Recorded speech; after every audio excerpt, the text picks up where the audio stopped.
Olá, tudo bem com vocês? Espero que estejam bem. Glória a Deus por mais um dia, né? Graças a Deus, Deus tem nos sustentado, né? Então, hoje estou aqui novamente para estar lendo mais dois capítulos da palavra com vocês, né? Hoje a gente vai estar lendo o capítulo 17 e o capítulo 18 de Primeiro Reis, né? Então, agora a gente vai ver um contexto aí a respeito de Elias, né? Um profeta aí que o Senhor levantou ele, né? Então, a gente vai ver que começa a falar dele, né? Então, para frente, a gente vai ver até o arrebatamento desse camarada Elias, né? Um homem de Deus aí, servo aí, andava nos caminhos do nosso Senhor. Então, vamos dar uma olhada nesta situação de Elias, né? Então, vamos lá. Senhor nosso Deus, nosso Pai, mais uma vez, Senhor, nos colocamos na Sua presença Senhor, para podermos aprender de Ti, Senhor. Nos orienta, Pai, nos ensina, em nome de Jesus. Amém. Glória a Deus. Então vamos lá. No capítulo 17 começa bem assim, ó. Ora, Elias de Tisbe, em Gileade, disse a Acabe: Juro pelo nome do Senhor, o Deus de Israel, a quem sirvo, que não cairá orvalho nem chuva nos anos seguintes, exceto mediante a minha palavra. Depois disso, a palavra do Senhor veio a Elias: Saia daqui, vá para o leste e esconda-se perto do riacho de Quirite, a leste do Jordão. Você beberá do riacho e dei ordens aos corvos para alimentá-lo. E ele fez o que o Senhor lhe tinha dito. Foi para o riacho de Querite, a leste do Jordão, e ficou lá. Os corvos lhe traziam pão e carne de manhã e de tarde, e ele bebia a água do riacho. Algum tempo depois, o riacho secou-se por falta de chuva. Então a palavra do Senhor veio a Elias: Vá imediatamente para a cidade de Sarepta de Sidom e fique por lá. Ordenei a uma viúva naquele lugar que lhe forneça comida. E ele foi. Quando chegou à porta da cidade, encontrou uma viúva que estava colhendo gravetos. Ele a chamou e perguntou: Pode me trazer um pouco de água numa jarra para eu beber? Enquanto ela ia buscar a água, ele gritou: Por favor, traga também um pedaço de pão. Mas ela respondeu: Juro pelo nome do Senhor, o teu Deus, que não tenho nenhum pedaço de pão, só um punhado de farinha num jarro e um pouco de azeite numa botija. Estou colhendo uns 2 gravetos para levar para casa e preparar uma refeição para mim e para o meu filho, para que a comamos e depois morramos, né? Até aqui dá para a gente entender, né? Digamos assim, dá para a gente conversar um pouco a respeito de Elias, né? Ali a gente vê que o Senhor falou para ele ir para um certo lugar, né? Que os corvos iam estar alimentando ele, levando comida, né? E ele ia estar tomando da água do riacho, né? Pois bem, acabou, né? Tudo ali, a água, né? Por causa da chuva. E ele viu que tudo o que o Senhor falou se cumpriu, né? Então, o Senhor falou para ele ir lá, que o Senhor ia sustentá-lo, né? E agora a gente vê um contexto aí que o Senhor também fala para ele ir até a cidade ali de Sarepta, né, de Sidom, que uma mulher ia estar alimentando ele, né?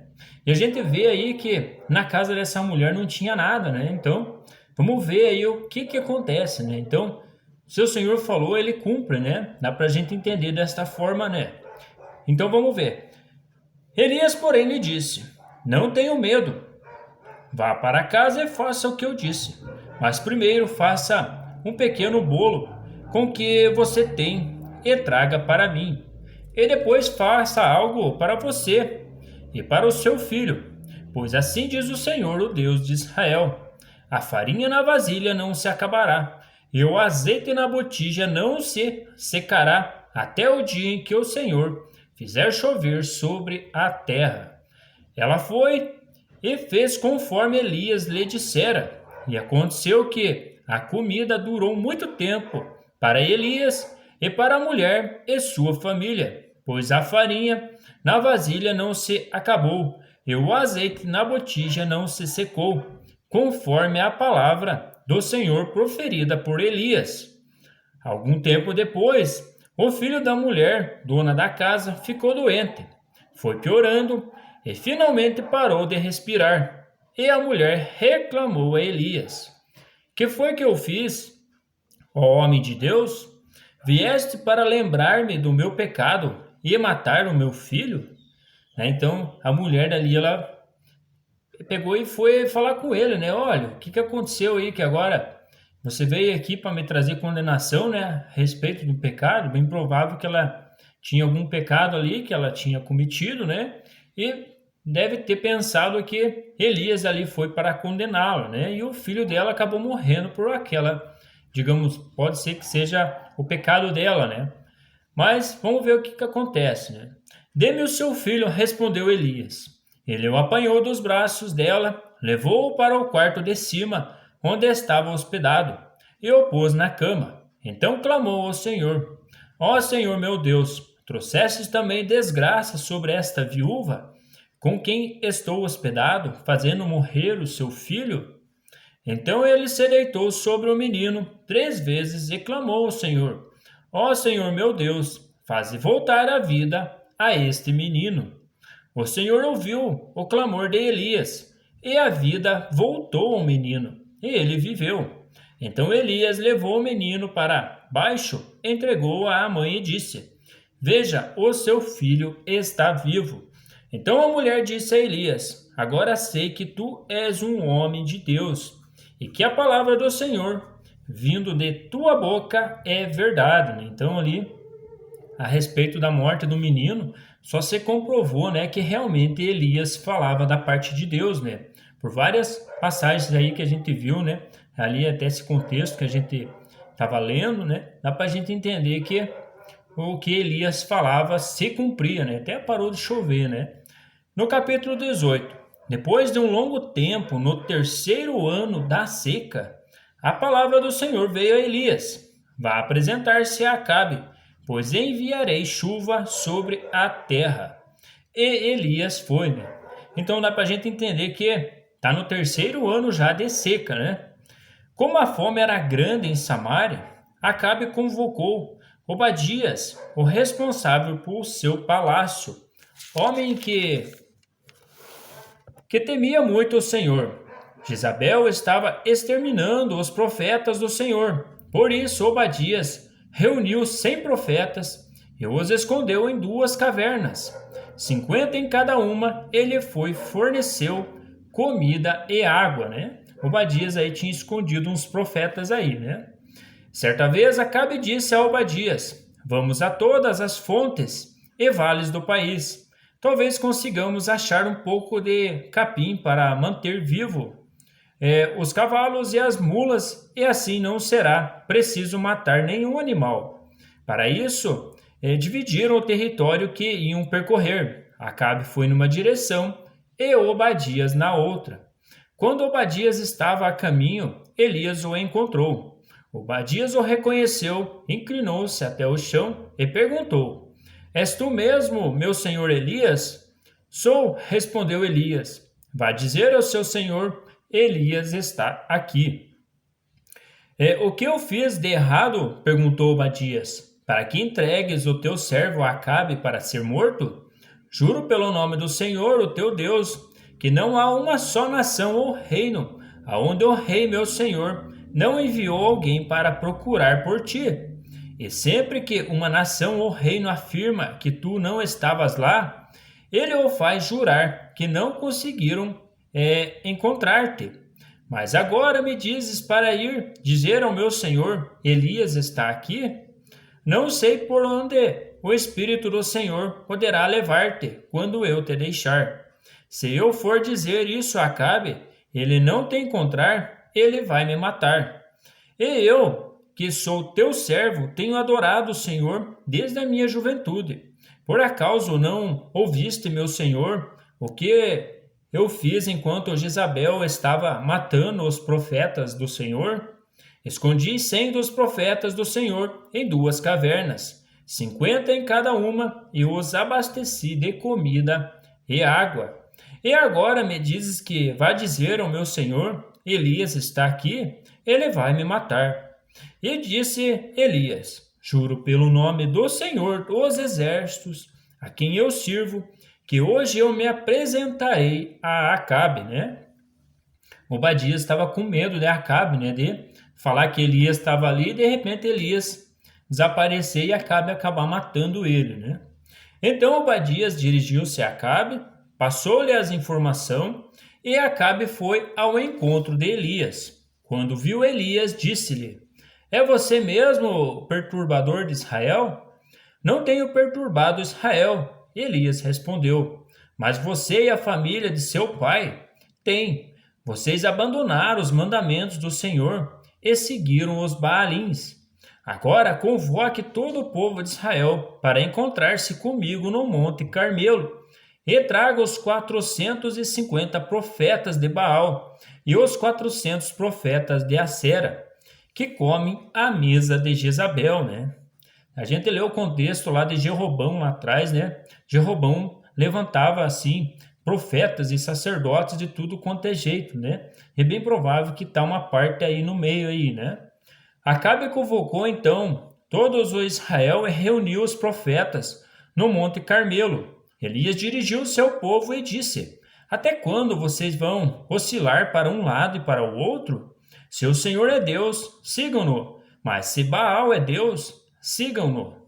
O povo, porém, nada respondeu. Disse então Elias: Eu sou o único que restou dos profetas do Senhor, mas Baal tem 450 profetas.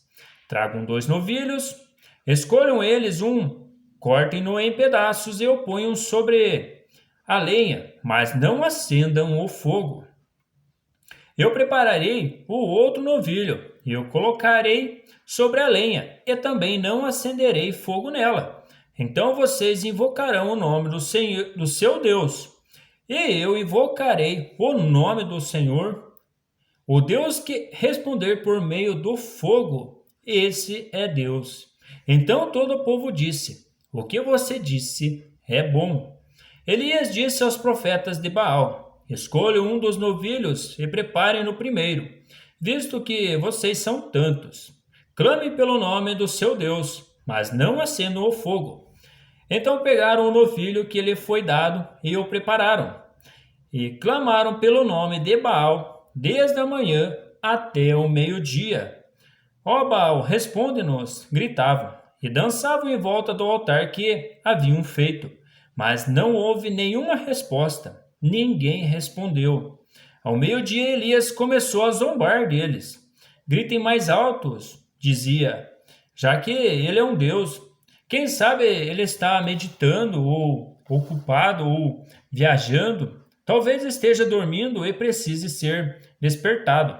Então passaram a gritar ainda mais alto e a ferir-se com espadas e lanças, de acordo com o costume deles, até sangrarem. Passou o meio-dia e eles continuaram profetizando em transe até a hora do sacrifício da tarde. Mas não houve resposta alguma. Ninguém respondeu, ninguém deu atenção. Então Elias disse a todo o povo: Aproxime-se de mim. O povo aproximou-se e Elias reparou o altar do Senhor, que estava em ruínas. Depois apanhou 12 pedras, uma para cada tribo dos descendentes de Jacó, a quem a palavra do Senhor tinha sido dirigida, dizendo-lhe: Seu nome será Israel. Com as pedras construiu um altar, em honra ao nome do Senhor, e cavou ao redor do altar uma valeta, na qual poderia ser semeadas 2 medidas de sementes. Depois arrumou a lenha, cortou um novilho em pedaços e o pôs sobre a lenha. Então lhe disse: Encham de água 4 jarras grandes e derramem-nas sobre o holocausto e sobre a lenha. Façam-no novamente, disse eles. E o fizeram. Façam-no pela 3ª vez, ordenou, e eles fizeram pela 3ª vez. A água escorria do altar, chegando a encher a valeta.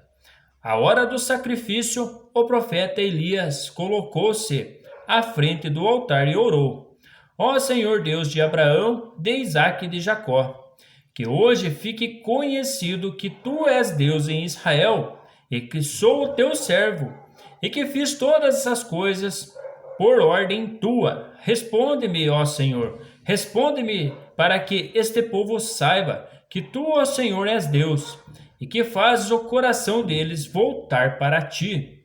Então o fogo do Senhor caiu e queimou completamente holocaustos, além as pedras e o chão, e também secou totalmente a água na valeta.